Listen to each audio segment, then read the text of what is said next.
Parque Marino eigenlijk elaborado establecido en 2018 para lei, indica 4 áreas en un conjunto de forma Parque Marino Aruba.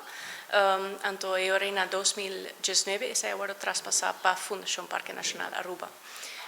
E ora nos vinco management plan preliminario que eigenlijk para cobrir fase transitorio. Anto ainda não está arriba management plan preliminario zij também está sobrador que nós está bezig com assina hobby projecten de conservação marino, die viagen nós está in the field nós está bezig também. Eta toma tiki tempo para vinco plan de manejo definitivo eigenlijk para o próximo año. Então, o plano de manejo sim está de importa.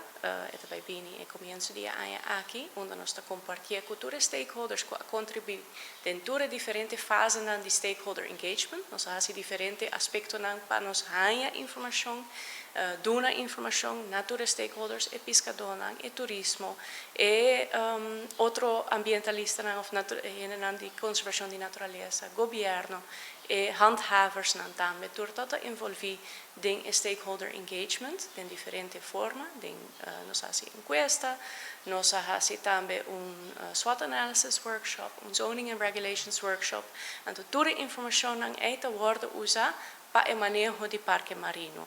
Então, exemplo disso é o projeto de conservação de coral que nós estamos bezig com ele, e localidade onde nós instalamos o coral está a base de zoning and regulations workshop, onde stakeholders indica essa área onde nós mira a restauração aqui.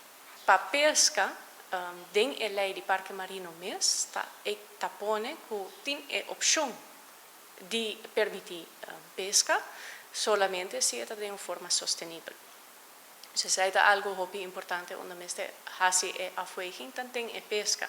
Não está fazendo dano na natureza, então a maioria de nós pescadores humildes não está fazendo dano na nossa natureza, e ora não lo wordo proibido.